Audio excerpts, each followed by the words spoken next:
आखिर उत्तर प्रदेश के पूर्व मुख्यमंत्री अखिलेश यादव ने ऐसा क्यों कहा कि इंडिया गठबंधन अखंड है? अखिलेश यादव ने यह क्यों कहा, मेरी लगातार कोशिश है कि इंडिया गठबंधन मजबूत हो? बड़ा सवाल यह दोस्तों कि जिस तरह से इंडिया गठबंधन बिखराव की तरफ बढ़ रहा है, क्या राहुल गांधी उसे बचा पाएंगे? बड़ा प्रश्न यह कि क्या राहुल गांधी में इतनी राजनीतिक समझदारी है कि वो इंडिया गठबंधन को बचाने का प्रयास करेंगे? आज ये तमाम मुद्दों की चर्चा क्यों हो रही है, मैं आपको बतलाना चाहता हूं दोस्तों। क्योंकि अब धीरे धीरे इंडिया गठबंधन दरक रहा है। जिस मकसद से लोकसभा चुनावों के लिए इंडिया गठबंधन बनाया गया था, वो मकसद अब धीरे धीरे धूमिल होता जा रहा है। सब अपने निजी हितों के चलते अपने अपने रास्ते पर चल रहे हैं और इसकी जिम्मेदारी काफी हद तक कांग्रेस के कंधों पर है। इसीलिए कार्यक्रम की शुरुआत में मैंने कहा कि क्या राहुल गांधी में वो मादा है, वो काबिलियत है कि वो इंडिया गठबंधन को बचा पाए? कार्यक्रम में मैं आपको यह भी बतलाने वाला हूं दोस्तों कि इंडिया गठबंधन क्यों जरूरी है, और इसके लिए आपको बहुत ज्यादा दूर नहीं चलना है, आपको लोकसभा चुनावों की तरफ देखना है। चर्चा करेंगे, मगर सबसे पहले अखिलेश यादव से सीधा सवाल पूछा गया, क्योंकि चाहे उद्धव सेना हो, चाहे एनसीपी शरद पवार फैक्शन हो, चाहे अरविंद केजरीवाल हो, चाहे उमर अब्दुल्ला हो, सब के सब आज की तारीख में यह कह रहे हैं कि इंडिया गठबंधन की कोई जरूरत नहीं है। इनफैक्ट तेजस्वी यादव ने भी कहा है कि इंडिया गठबंधन का मकसद लोकसभा चुनाव था, इसलिए आज सब अपने अपने रास्ते जा रहे हैं। सबसे पहले सुनिए अखिलेश यादव ने क्या कहा कि वो इंडिया गठबंधन के साथ लगातार खड़े हुए हैं। सुनिए उन्होंने क्या कहा। इंडिया गठबंधन वैसा ही इंटैक्ट है जो इंडिया गठबंधन शुरुआती दौर में जहां से बनना शुरू हुआ था, कि वो रीजनल पार्टीज जो भारतीय जनता पार्टी का मुकाबला कर सकें, उन्हीं का साथ देना, उन्हीं के साथ खड़े दिखना है। समाजवादी पार्टी आज भी उसी रास्ते पर है कि इंडिया गठबंधन और मजबूत हो, वही regional party Bharatiya Janata party का मुकाबला करें जो लड़ रही हैं, उन्हीं के साथ खड़ा दिखना पड़ेगा। यह कहना गलत नहीं होगा दोस्तों कि इस पूरे मामले में सबसे परिपक्व, सबसे मैच्योर सोच अगर किसी ने दिखाई है तो वो अखिलेश यादव ने। अखिलेश यादव और कांग्रेस के बीच में कई मुद्दों पर मतभेद हो सकते हैं। इनफैक्ट याद कीजिएगा, उत्तर प्रदेश के उपचुनावों में कांग्रेस और उन्होंने साथ मिलकर चुनाव भी नहीं लड़ा, मगर बावजूद इसके अखिलेश यादव और कांग्रेस दोनों के बीच में खुलकर मतभेद कभी सामने उभर कर नहीं आए। अखिलेश यादव के बारे में याद कीजिएगा, कांग्रेस के मुख्यमंत्रियों ने, कांग्रेस के नेताओं ने क्या क्या नहीं कहा था। यह चेहरा आपको याद है? यह वो चेहरा है जिसने मध्य प्रदेश में कांग्रेस को पूरी तरह से बर्बाद कर दिया, कमलनाथ। याद कीजिएगा इन्होंने क्या कहा था, अरे अखिलेश वखिलेश कौन होते हैं। याद कीजिएगा हरियाणा चुनावों के दौरान कांग्रेस के नेताओं ने अखिलेश यादव के बारे में क्या कहा था। दीपेंद्र हुड्डा से लेकर भूपेंद्र हुड्डा, सभी लोग क्या क्या नहीं बोल रहे थे अखिलेश यादव के बारे में। मगर आज भी अखिलेश यादव इंडिया गठबंधन के साथ खड़े हुए हैं। बड़ा प्रश्न यह कि क्या अखिलेश और राहुल एक दूसरे का हाथ थामकर बिखरते हुए इंडिया गठबंधन को बचा सकते हैं? इस सवाल का जवाब हम देंगे। आपको अंत तक मेरे साथ जुड़े रहना पड़ेगा। मगर सबसे पहले अखिलेश यादव ने रविवार को एक प्रेस कॉन्फ्रेंस की। आप सबको पता होना चाहिए, मिल्कीपुर में उपचुनाव होने वाले हैं। अखिलेश ने कहा कि हम यहां अयोध्या के इतिहास को दोहराएंगे जहां हमें जीत मिली थी।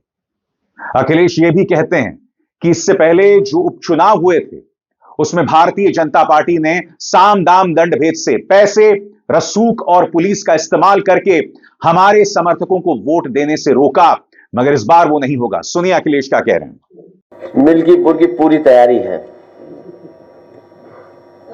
अयोध्या का चुनाव भारतीय जनता पार्टी फिर एक बार हारेगी। इसलिए हारेगी, कई अखबार, टीवी चैनल यही कह रहे हैं कि समीकरण तो समाजवादी पार्टी के पक्ष में ही है। अखिलेश यादव ने एक दलित युवक के साथ पुलिसिया अत्याचार पर भी अपनी टिप्पणी दी। आपको याद होगा, रामचंद्र मौर्य, उनके परिवार का यह आरोप है कि किस तरह से पुलिस उसे ले गई और उसकी मौत हो गई। और फिर पुलिस उनके घर पहुंचती है। याद है आपको यह तस्वीर? पुलिस अधिकारी पीपी सिंह पहुंचते हैं और वो कहते हैं तुमसे जो मर्जी बन पड़ता है तुम करो, ना तुम्हें मुआवजा मिलेगा, ना थाना अधिकारी सस्पेंड होगा। यह अहंकार देखा गया था। एक बार फिर देखिए, इसीलिए आज इस मुद्दे को दोबारा अखिलेश यादव उठा रहे हैं। सुनिए इस नजारे को। ना तो मजगे थाना सस्पेंड हो और ना निगासन हो और ना तुझे 30 लाख रुपए दे। तेरे पे जितने दिन रखना उतने दिन रख ले तू इसे डेड बॉडी को, और हम जा रहे हैं यहाँ से। तेरे पे जो करना है कर लिए। चलो भैया। ले गलत मांगे कुछ नहीं हो पाएगा। जो करना होगा 3 दिन 4 दिन 5 दिन। सर थोड़ा सा मांगा गिरफ्तारी करनी है।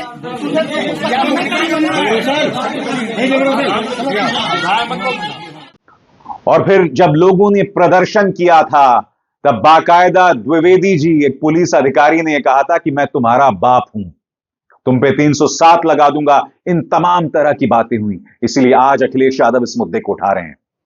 उन्होंने कहा कि भाजपा राज में पिछड़े, दलितों और अल्पसंख्यकों पर लगातार अत्याचार होते हैं। सुनिए उन्होंने क्या कहा। ये पीडीए परिवार के साथ इसी तरह का व्यवहार इस सरकार में बहुत दिनों से हो रहा है। ये पीडीए परिवार के लोग बहुत अपमानित हो रहे हैं। इसलिए मैंने ये भी कहा कि पीड़ित, दुखी, अपमानित लोग पीडीए के साथ खड़े दिखाई दे रहे हैं। जो मौर्या के साथ घटना हुई है पुलिस की वजह से हुई है, और ऐसे अधिकारियों को अगर दंडित नहीं करती है सरकार, तो इसका मतलब सरकार जातिवादी है और सरकार जातिवादी को बढ़ावा दे रही है। क्योंकि इस तरह की भाषा इस्तेमाल करने के बाद भी अगर कोई कार्रवाई नहीं हो रही है, इसका मतलब है भारतीय जनता पार्टी, उनकी सरकार में बैठे हुए लोग जातिवाद को बढ़ावा दे रहे हैं।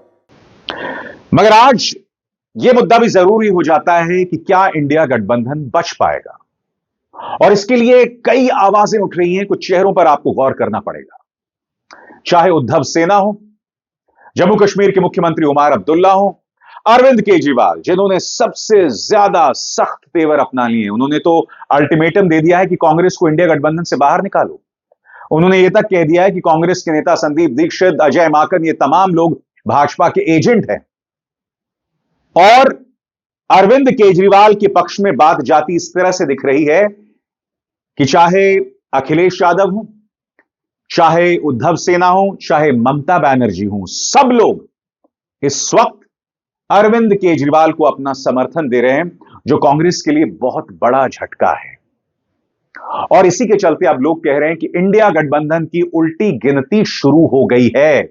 क्या कांग्रेस में वो परिपक्वता है, वो मैच्योरिटी है कि वो इंडिया गठबंधन को बचा पाएगी? और मैं बार बार क्यों कह रहा हूं दोस्तों, क्योंकि जब लोकसभा के चुनाव हुए थे तो पैसा भाजपा के पास था, एजेंसीज भाजपा के पास थे, मीडिया पूरी तरह से उनके साथ था, चुनाव आयोग इनके सामने नतमस्तक था। कांग्रेस के पास चुनाव लड़ने के लिए पैसा भी नहीं था, फिर भी भाजपा के पसीने निकाल दिए और पिछली बार के मुकाबले 60 सीटें कम हो गई। भाजपा खुद बहुमत से दूर है, और यह सब इसलिए हुआ क्योंकि इंडिया गठबंधन ने महाराष्ट्र और उत्तर प्रदेश में जमकर लड़ाई, जोरदार लड़ाई लड़ी। इसके अलावा चुनावों में धांधलियों की बातें भी लगातार आती रही, यानी कि जितने वोट डाले गए उससे ज्यादा वोट गिने गए। यह अंतर लगातार दिखा। और याद कीजिएगा दोस्तों, एसोसिएशन फॉर डेमोक्रेटिक रिफॉर्म्स या वोट फॉर डेमोक्रेसी, तमाम जो संस्थाएं इस पर सवाल करते रही, जिस पर चुनाव आयोग ने आज तक जवाब नहीं दिया, उसके चलते भी भाजपा को 240 सीटें मिली। यानी कि इंडिया गठबंधन ने पसीने छुड़ा दिए थे और अब इंडिया गठबंधन बिखर रहा है। उद्धव सेना के संजय राउत कहते हैं कि जिम्मेदारी कांग्रेस की है और कांग्रेस को जिम्मेदारी लेनी पड़ेगी, अपनी तरफ से पहल करनी पड़ेगी ताकि इंडिया गठबंधन बच सके। देखिए, मुद्दा सिर्फ संजय राउत का नहीं है। उमर अब्दुल्ला ने भी क्या कहा था कि भाई अगर बैठकें नहीं हो रही हैं, अगर आपसी तालमेल नहीं हो रहा है, तो इंडिया गठबंधन को खत्म कर दो ना, क्या जरूरत है इंडिया गठबंधन की। तेजस्वी यादव ने भी अपने बयान में यही बात कही थी कि इंडिया गठबंधन जो है वो लोकसभा चुनावों के लिए था। इसीलिए अगर दिल्ली विधानसभा चुनाव में आम आदमी पार्टी और कांग्रेस आमने सामने है तो इससे समझा जा सकता है, यानी इंडिया गठबंधन को लेकर खुद घटक दलों में मोहभंग साफ तौर पर दिख रहा है।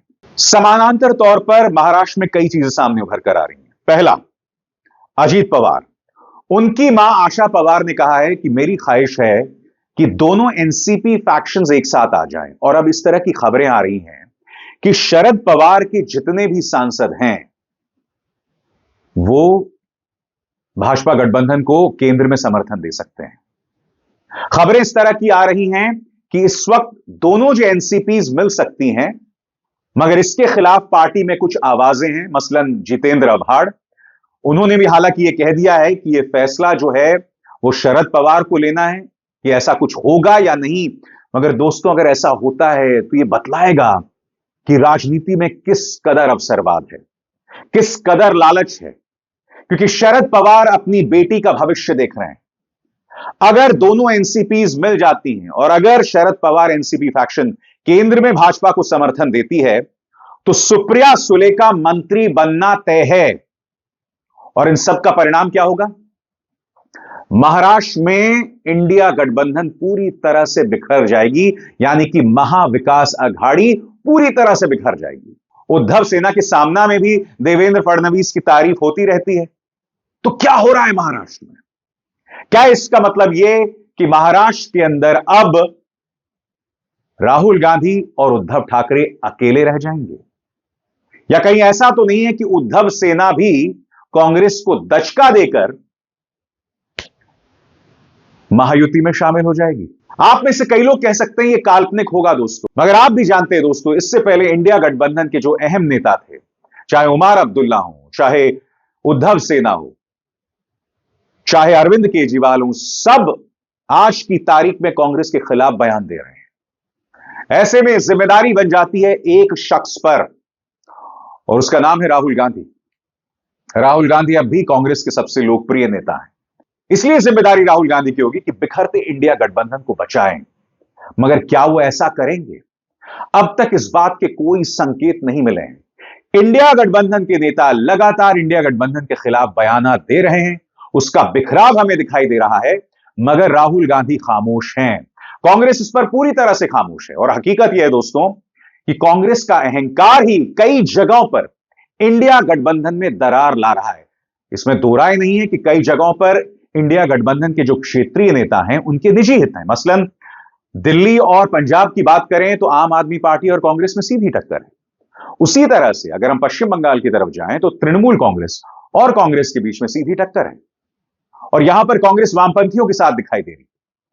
कहने का अर्थ साफ है, यह गठबंधन लोकसभा चुनावों के लिए बनाया गया था, मगर जैसे जैसे हम विधानसभा चुनावों में प्रवेश करते हैं तो इसमें विरोधाभास साफ तौर पर दिखाई देता है। मगर ये विरोधाभास इतने गंभीर होते जा रहे हैं, ये मतभेद इतने गंभीर होते जा रहे हैं, ये गठबंधन ही बिखर जाएगा। और अगर ये गठबंधन बिखर गया तो यकीनन 2029 में विपक्ष का रास्ता और मुश्किल होने वाला है, क्योंकि हर गुजरते दिन के साथ भारतीय जनता पार्टी अपने कुनबे में तमाम छोटे छोटे दल हैं उनको शामिल करने वाली है। आने वाले दिनों में साम दाम दंड भेद का खेल भी शुरू हो जाएगा, यानी कि जिन पार्टियों के 3 या 4 सांसद हैं या कम सांसद हैं, उन्हें तोड़ने का पूरा प्रयास भाजपा करेगी। और ताज्जुब नहीं होगा कि कुछ दिनों बाद हालात ये हो जाएं कि भाजपा को खुद किसी के समर्थन की जरूरत ना पड़े, ना जनता दल यूनाइटेड, ना तेलुगु देशम पार्टी की। और इसके बाद कांग्रेस की चुनौती और बढ़ जाती है। इसलिए बहुत जरूरी हो जाता है कि दिल्ली चुनावों के बाद इंडिया गठबंधन एक मंच पर आए और देश की जनता को संदेश दे कि इंडिया गठबंधन के मायने क्या हैं, क्या है इसकी सियासत, क्या है इसकी राजनीति, क्या है इसके राजनीतिक मायने। क्योंकि आपने चुनौती दी थी भारतीय जनता पार्टी को लोकसभा चुनावों में और उसका असर भी हमने देखा, पसीने छूट गए थे भाजपा के। मगर यह भी हकीकत है कि सभी नेताओं की अपनी महत्वाकांक्षाएं हैं। लगभग हर नेता अपने आप को भविष्य में प्रधानमंत्री के तौर पर देखता है और कहीं ना कहीं यह मतभेद के तौर पर सामने उभर कर आता है। इंडिया गठबंधन का कोई नेता यह नहीं कहता कि हम राहुल गांधी को अपने प्रधानमंत्री के तौर पर देखना चाहते हैं या प्रोजेक्ट करना चाहते हैं, क्योंकि सभी की अपनी महत्वाकांक्षाएं हैं। इंडिया गठबंधन राहुल गांधी को चेहरा बनाकर चुनाव नहीं लड़ रहा था। अगर ऐसा होता तो उसका असर पड़ सकता था, मगर ऐसा हुआ नहीं, क्योंकि हमने देखा चाहे महाराष्ट्र हो चाहे उत्तर प्रदेश, इन दोनों राज्यों में, जो कि भाजपा के गढ़ थे, इन दोनों राज्यों में कम से कम अगर उत्तर प्रदेश की बात करें तो राहुल गांधी की लोकप्रियता प्रधानमंत्री से ज्यादा थी। CSDS का एक सर्वे आया था जिसने यही बात कही थी कि राहुल गांधी की लोकप्रियता प्रधानमंत्री से ज्यादा थी। यही वजह है कि जब भाजपा दोबारा सत्ता में आई तब प्रधानमंत्री नरेंद्र मोदी ने भाजपा के कार्यालय से जय श्री राम का नारा नहीं लगाया था, जय जगन्नाथ का नारा लगाया था। देखिए, इस तरह से इनकी निष्ठाएं बदल जाती हैं। यानी कि पहले तो राम के नाम पर जबरदस्त सियासत करो, मगर जब अयोध्या फैजाबाद हार गए तो राम को ही भूल गए। और फिर लोकसभा चुनावों में दोबारा सत्ता में आने के बाद भाजपा जय जगन्नाथ का नारा लगा रही है। क्यों? क्योंकि उड़ीसा में सत्ता में आ गए और उड़ीसा में लोगों ने छप्पर फाड़ सीटें दी थी। भाजपा इस तरह से तेवर बदलती है। इंडिया गठबंधन में कांग्रेस के साथ दिक्कत यह है कि वो अलग अलग दलों में तालमेल बिठाने की कोशिश नहीं कर रही है। उल्टा कई जगहों पर कांग्रेस की वजह से मतभेद भी बढ़ रहे हैं। मगर कांग्रेस को समझना पड़ेगा और इंडिया गठबंधन के तमाम नेताओं को समझना पड़ेगा कि भारतीय जनता पार्टी एक चुनावी बुलडोजर है जिसके पास पूरी ताकत है, और उससे आप मुकाबला तभी कर पाएंगे जब आप अपने निजी हितों से ऊपर उठेंगे, अपने निजी राजनीतिक महत्वाकांक्षाओं से ऊपर उठेंगे और मैदान में उतरेंगे। अगर आप अपने स्वार्थ के चलते चुनाव लड़ेंगे या राजनीति करेंगे तो आप भाजपा से मुकाबला ही नहीं कर सकते हैं। जैसे मैंने कहा ना, भाजपा साम दाम दंड भेद से चुनाव जीतना जानती है। और मेरे इन शब्दों को याद कीजिए, कल को अगर शरद पवार फैक्शन भाजपा गठबंधन में शामिल हो जाता है तो उससे स्पष्ट हो जाएगा दोस्तों कि इंडिया गठबंधन की लड़ाई कितनी मुश्किल है कि शरद पवार जैसा दिग्गज नेता जो कि इंडिया गठबंधन के साथ था, उन्होंने पाला पलट दिया। अजीत पवार की मां या एनसीपी के अलग अलग प्रवक्ता जो बात कह रहे हैं, इस पर अब तक शरद पवार खामोश हैं। मगर मैंने आपको इसी मंच पर बार बार कहा है कि शरद पवार के मन में क्या चल रहा है कोई नहीं जानता, और मुझे ताज्जुब नहीं होगा अगर वो दोहरा खेल खेल रहे हों, क्योंकि उनके मन में है अपनी बेटी का भविष्य जो है वो सुनिश्चित करना, और इसके लिए वो कोई भी कदम उठाने को तैयार हैं। मगर जैसे मैंने कहा, इसका नतीजा इंडिया गठबंधन का बिखराव। तो क्या कांग्रेस में वो मादा है कि वो अपनी निजी लड़ाइयों से ऊपर उठ के इंडिया गठबंधन को समेट पाएगा? मगर हकीकत यह भी है कि वो तो बहुत बाद की बात है। पहले कांग्रेस को अपने अंदर जो मतभेद हैं, पार्टी के अंदर जो जूतम पैजार है, राज्य की तमाम इकाइयों में पार्टी जिस तरह से दोफाड़ बनी हुई है, उससे संबोधित करना पड़ेगा। और अब तक राहुल गांधी उससे तक संबोधित नहीं कर पाए। तो आपको ऐसा लगता है कि पार्टी के अंदर जो मतभेद हैं, जो विरोधाभास है, उसे राहुल गांधी संबोधित नहीं कर पाएंगे? क्या वो इंडिया गठबंधन को साथ ले पाएंगे? मुश्किल लगता है दोस्तों। और यह इस देश का दुर्भाग्य है, क्योंकि इस देश की जनता को चाहिए एक मजबूत विपक्ष जो आपके मुद्दे उठा सके। मैं इस बात को इनकार नहीं कर रहा हूं कि राहुल गांधी मुद्दों को उठाने में बहुत सक्षम रहे हैं, बहुत ईमानदारी से उन्होंने मुद्दे उठाए और गंभीरता से मुद्दे उठाए। उन्होंने इस बात का भी परवाह नहीं किया है कि इस मुद्दे को उठाने से मेरे वोट कम हो जाएंगे। उन्हें जो सच लगता है उन मुद्दों को उठाते हैं, मैं उसे नजरअंदाज नहीं कर रहा हूं। राहुल गांधी जब कुछ कहते हैं तो पूरा भाजपा, उनका परिवार, आरएसएस, मीडिया, प्रचार तंत्र सब उतर जाते हैं मैदान में उन पर हमला बोलने के लिए। यह है राहुल की ताकत। मगर क्या राहुल की यही ताकत इंडिया गठबंधन को बचाने में दिखाई देगी? यही सवाल लोगों के मन में है। इंतजार करना पड़ेगा दोस्तों, क्योंकि मैंने जैसे कहा, अगर विपक्ष बिखर गया तो इससे लोकतंत्र कमजोर होगा, और अगर लोकतंत्र कमजोर होगा तो लोगों के सवालात सत्ताधारी पार्टी से नहीं उठाए जाएंगे। क्योंकि आप मीडिया की हालत जानते हैं, आप प्रचार तंत्र की हालत जानते हैं, आप चुनाव आयोग की हालत जानते हैं, आप एजेंसीज को भली भांति समझते हैं। इंतजार कीजिए, ये खेला बहुत दिलचस्प होने वाला है, और मेरे मंच पर इंडिया गठबंधन, उसके बिखराव और उससे जुड़ी राजनीति मैं आप तक लगातार पहुंचाता रहूंगा। अभिसार शर्मा को दीजिए इजाजत। नमस्कार। स्वतंत्र और आजाद पत्रकारिता का समर्थन कीजिए, सच में मेरा साथी बनिए। बहुत आसान है दोस्तों, इस ज्वाइन बटन को दबाइए और आपके सामने आएंगे ये 3 विकल्प, इनमें से एक चुनिए और सच के इस सफर में मेरा साथी बनिए।